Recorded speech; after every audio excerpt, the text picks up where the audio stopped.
Ya, kayak mulai recording selamat pagi ya. Jadi saya ulangi ya biar ada jejak di sini. Jadinya tantangan ketiga adalah menginstal Hadoop ya. Yang install aja mungkin susah, terutama bagi pengguna Windows barangkali ya. Ada aja masalah gitu loh kalau misalnya nginstal software bajakan.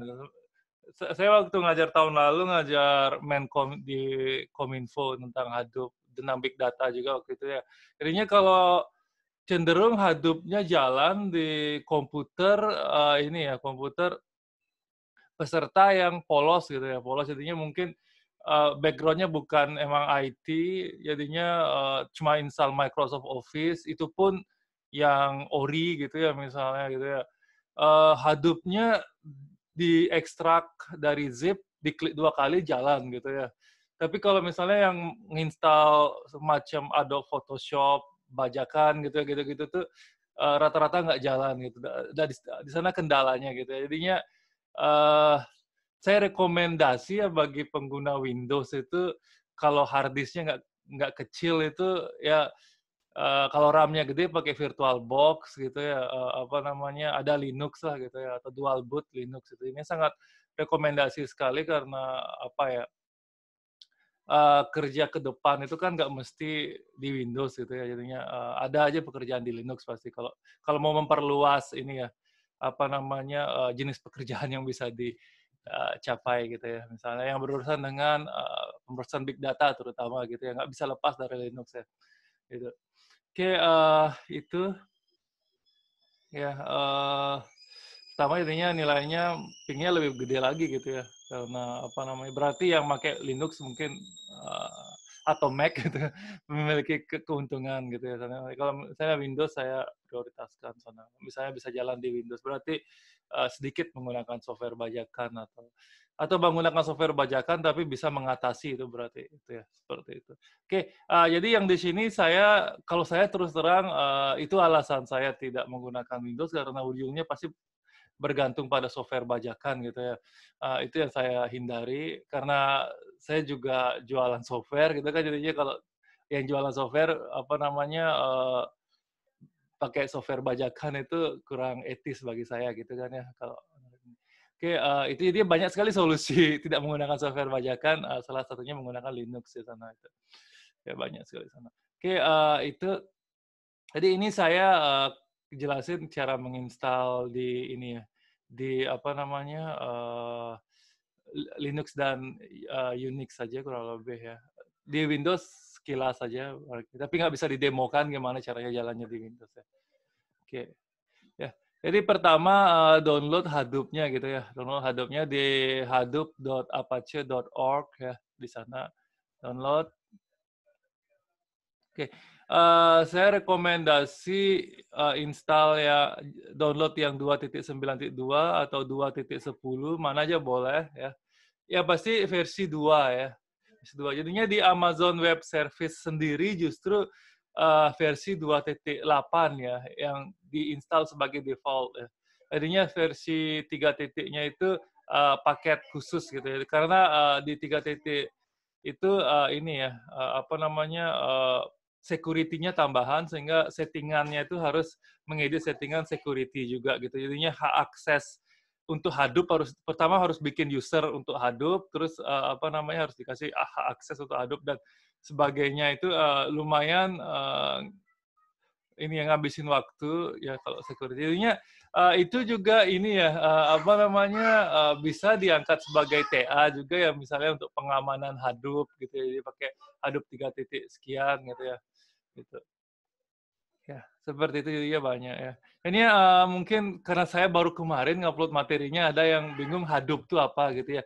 Jadi Hadoop itu, ini ya, file system ya, file system yang mendekati bukan hard drive, tapi bekerja di hard drive, tapi bekerja seolah-olah itu RAM gitu ya, RAM yang sangat, besar gitu untuk memproses data yang, banyak sekaligus gitu ya, sekaligus. Nah, penjelasannya bisa nonton di YouTube-nya ya untuk panjang lebar.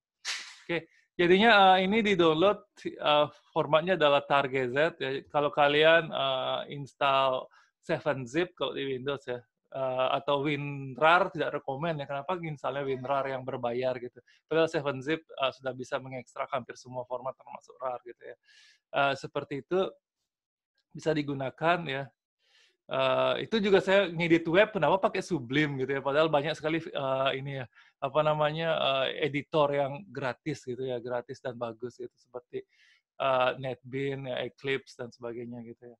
Itu juga kurang ini. Tapi mudah-mudahan di sini tidak banyak sih. Kalau di kampus lama saya utamakan software bajakan gitu. Entah kenapa itu saya susah sekali mengarahkan gitu ya ke jalan yang baik gitu kan. Jadinya pembajakan bagi saya ini ya apa namanya pencurian ya itu juga kan ya, tidak menggunakan secara ini. Dan apalagi bekerja di bidang IT menggunakan software bajakan itu tidak baik ya, itu tidak etis sekali.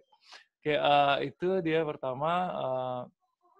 Jadinya ini berupa target Z, tinggal diekstrak, taruh di My Document boleh, di mana saja boleh ya di sana ya.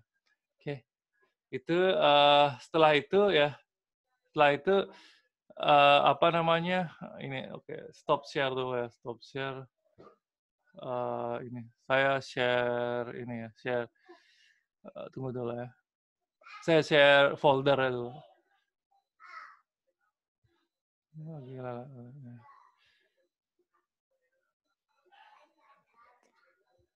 Ini kalau pakai apa? Oh nih. Ini juga ya apa namanya waiting room-nya nggak bisa di disable sekarang ya, nggak bisa di disable sehingga ada peserta baru harus admit harus admit all tiap ada yang nambah gitu ya. Itu juga nih. Saya cari-cari setting tidak ketemu ya. Kemarin-kemarin bisa ya sehingga saya tidak perlu tulis satu. Itu kali mana dia? Oh, fine. Oke. Ini ya bisa kita lihat ya. Kita lihat di sini. Saya taruhnya di ini ya, apa namanya folder terluar daripada home-nya saya gitu ya. Itu ini apa yang ini. Oke, itu jadinya bisa di sini. Saya taruhnya di dalam Hadoop lagi gitu ya. Gitu. Jadinya tidak usah nggak ada installer, nggak ada next exit gitu nggak ada ya di situ ya. Jadinya tinggal ekstrak ya. Di Windows juga sama ini bin ya. Bin jadinya di sini ada Hadoop yang tanpa extension dan Hadoop yang .cmd ya. Jadi kalau yang Windows tinggal klik 2 kali yang CMD harusnya jalan ya. Langsung dia membuka command prompt ya. Tapi kalau nggak jalan mungkin karena banyaknya ini ya apa namanya malware yang terinstall di background gitu. Jadinya kenapa komputernya lambat gitu kadang-kadang juga karena terlalu banyak software ini ya software yang bekerja di belakang entah ngapain gitu ya seperti itu. Ya, jadinya nggak ada ini ya bajakan yang gratis pasti yang membuat bajakan itu ini ya apa namanya menaruh sesuatu di komputer kalian gitu ya. Jadi sini semua ada ini ya. .cmd-nya yang digunakan ya di Windows ya. Kayak itu terus ini ya sbin ya sbin. Di sini yang untuk menjalankan service ya.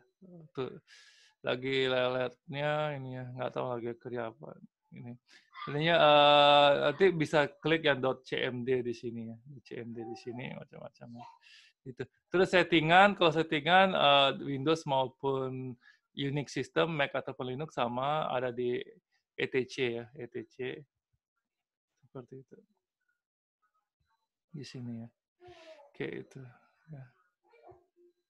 Kayak itu ya dari sini ya di stop share kita balik ke ini ya balik ke mana dia ya ini ya jadinya kalau di terminal ya terminal Unix ya baik itu Linux maupun apa namanya Mac OS tinggal jalanin panggil ini ya lokasinya gitu ya jarang main klik 2 kali kalau di sana tinggal ini klik tanda ini, tanda apa namanya, gelombang ini berarti home foldernya gitu ya, baik di Linux ataupun Mac sama. Oke, itu jadi ini Hadoop itu bisa jalan sebagai ini ya, sebagai apa namanya, standalone application maupun ini ya, maupun apa namanya, sebagai service ya. Jadinya yang ditugas 3 ini yang apa, tantangan 3 ini yang saya setting ya ini ya, apa namanya, yang jalan sebagai service ya, service. Oke, seperti itu. Ya. Jadi itu di sini ya. Jadi tugasnya bukan bisa jalanin ini. Kalau ini kemungkinan jalannya tinggi ya, kemungkinan jalannya tinggi. Yang selanjutnya itu ini ya, kalian edit ya file namanya coresite.xml. Ini ada dijelasin di slide juga ya. Minggu depan kita jelasin. Ya, di sini ada. Ya, itu ada di sini. Ya. Tapi saya malas jelasin slide-nya ini gitu ya. Sana apa namanya, minggu depan aja gini.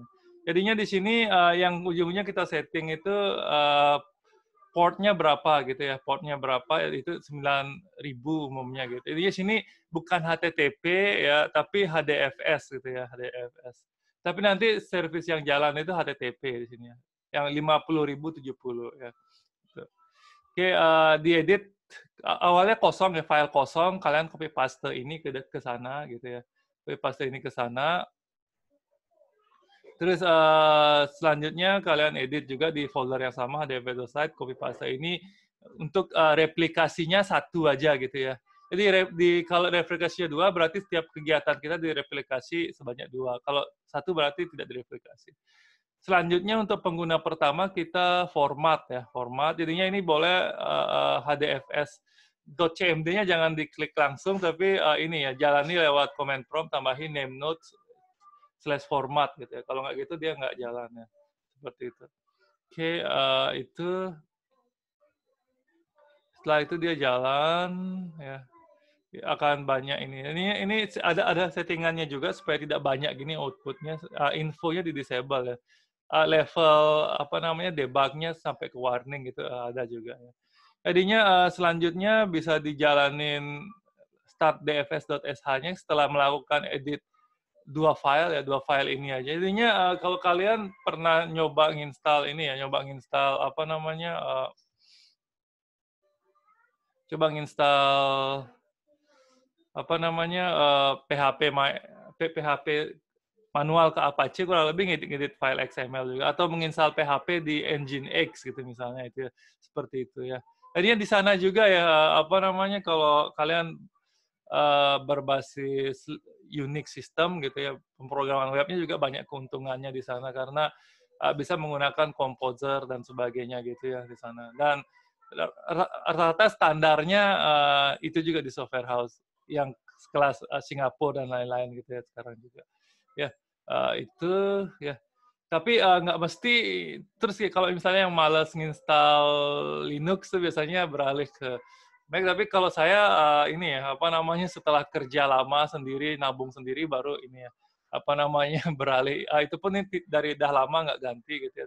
Tapi apa namanya, saya cenderung lebih sering makainya di Linux ya kalau kerja, karena apa namanya, nginstal ulangnya simple gitu ya, cepat ya. Kalau misalnya ada apa-apa ya, mungkin nggak sampai 1 jam bisa nginstal ulang sesuai yang kondisi terakhir gitu ya, seperti itu. Walaupun ada snapshot, kadang-kadang kan ini ya, install ulang lebih enak gitu ya, seperti itu. Oke, nah ini kalau misalnya ini ya, kalau ini kan saya ini ya, karena apa namanya, sambil ngajar di Kominfo-nya juga saat ini gitu, jadinya saya pakai laptop ini kebanyakan sekarang. Sebenarnya pinginnya ngajarnya di laptop yang Linux ya, biar lebih cepat gitu ya, lebih kencang juga di sana. Tidak terlalu banyak apa namanya, service lain yang jalan. Ya, jadinya kalau untuk yang pengguna Mac di sini, kalau apa namanya, menggunakan yang Catalina, jadinya dimintai password ya setiap kali gini, sehingga tidak bisa dijalankan di Jupyter Notebook, nggak bisa dijalankan. Tapi kalau sebelum Catalina bisa jalan ya. Kalau di Linux juga bisa jalan tanpa password ya. Kalau di sini untuk security tiap kali jalan diminta password administrator. Jadi saya stop share, sini ya, lihat di terminal ya. Jadi ini harus dijalani di terminal ya. Kalau di Windows juga dijalani di command prompt ya. Ke mana dia nih? Oke, ya sepertinya sini tiap kali proses ini ya. Setiap kali proses dimintain password. Jadinya untuk name node, data node, secondary name node masing-masing 3 kali ini ya dimintain password gitu. Jadi kita harus nungguin dikit gitu. Setelah itu jalan ya. Jadi stopnya juga gini ya. Stopnya juga dimintai password 3 kali gitu ya, nyebelin sekali gitu tapi apa boleh buat gitu ya. Makanya kalau nginstal Hadoop enaknya di ini ya, di Linux emang gitu. Paling enak di Linux ya. Karena emang server mungkin sekian persen ya, sebagian besar emang Linux. Jadinya ini ya, apa namanya, di mata kuliah operating system harusnya Linux banyak ditekankan di sana gitu ya. Karena penting banget gitu ya, kalau apa namanya, nggak bisa Mac tuh nggak ada ruginya gitu, tapi kalau nggak bisa apa namanya, Linux itu ini ya, lumayan jadi berkurang ini ya, apa, lingkup karir yang bisa kalian gapai gitu ya maksudnya. Ya. Oke, balik lagi ke webnya ya. Oke, nah ini ya bisa kita lihat ya. Jadinya setelah itu beralih ke sini ini ya jalan apa namanya layanan Hadoop-nya gitu ya. Hadoop-nya. Tapi ujung-ujungnya ini sebagai monitoring aja, kita nggak ngapa-ngapain di sini gitu ya, nggak ngapa-ngapain di sini. Nah, di sini bisa kita lihat apa namanya bisa menggunakan setengah dari hard drive ya, 1 tera hard drive saya, tapi setengah di sini. Ininya non DFS use ya sana. Ini yang sudah terisi dari itu ya. Dan ini yang belum terisi gitu. Yang ini ya data selain HDFS ya gitu ya. Seperti itu alokasinya. Ya dia bloknya adalah 12 kilobyte di sana gitu ya. Itu ya lebih ya. Jadi bukti ini jalan ya kalian gini ya. Jadi data node bisa kita lihat ya sini ya. This usage ini bisa kita lihat ya. Jadi dia baru kepake ini ya apa namanya 12 kilobyte karena kita belum ngapa-ngapain ya 12 kilobyte baru kepake ya seperti itu bisa kita lihat ya. Jadi data node failure tentunya belum ada karena kita belum ngapa-ngapain. Terus snapshot ini untuk replikasinya. Terus startup progress ya bisa kita lihat di sini 100% semua ya. Karena belum ngapa-ngapain. Nanti browse file system bisa di sini. Ini kita nanti minggu depan bukan lagi 2 minggu ya setelah UTS kita belajar cara mengupload dan memproses data di Hadoop gitu ya. Seperti itu. Oke, setelah itu jalan ya bisa kita stop service-nya. Tapi ini jalannya di terminal ya. Kalau di Linux bisa ini tinggal diklik run aja berhenti dia. Ya. Oke, itu ya. Ada pertanyaan sampai sana? Ya. Jadi pertengahan setelah UTS kurang lebih kita bahas sekitar ini gitu ya. Sekitar apa namanya framework big data yang memang digunakan di industri sekarang ya termasuk Google, Yahoo dan lain-lain gitu menggunakan konsep ini gitu ya sana. Oke, itu ya bisa dilihat slide-nya juga nanti ya. Seperti itu terus apa lagi ya? Oh ya, UTS nanti ini ya soal ABC ya. Soal ABC sebanyak 30 soal ya. 30 soal materinya sampai Hadoop ya. Sampai Hadoop yang introduction-nya ya. Sampai introduction. Atau nggak usah sampai Hadoop aja ya kayaknya apa Hadoop-nya setelah UTS aja ya. Jadinya itu aja ya apa ya. Biar lebih ini ya. Sebenarnya harusnya ini ya. Salah satu ini 2 pertemuan ya, crawling atau apa itu sehingga Hadoop-nya mulai setelah UTS sebenarnya enaknya.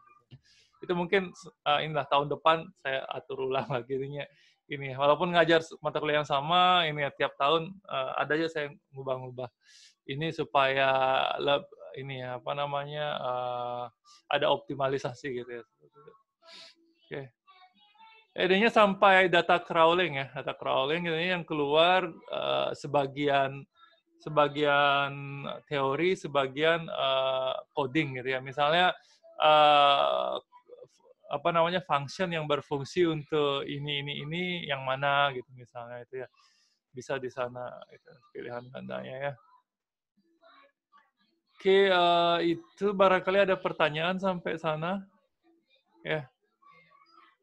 Jadi ini ya, apa namanya, bisa kalian browsing ya, apa namanya, kurikulum luar negeri gitu semua kalau mata kuliah big data ada Hadoop-nya gitu ya. Jadinya apa namanya, di sini saya coba mengikuti ini ya, mengubah kurikulum RPS untuk apa namanya, big data ini arahnya lebih ke internasional gitu ya, bukan apa namanya, yang big data yang apa namanya, rancu antara itu statistik atau apa gitu ya. Jadinya atau machine learning dan lain-lain gitu. Jadinya ke sana jadinya lebih biar beda dengan mata kuliah machine learning dan lain-lain gitu. Untuk apa namanya, pemrosesan data yang arahnya ke machine learning kan saya bahasnya di data mining gitu ya rencananya. Bukan rencana tapi udah jalan gitu ya. Kayak seperti itu. Ada pertanyaan sampai sana barangkali?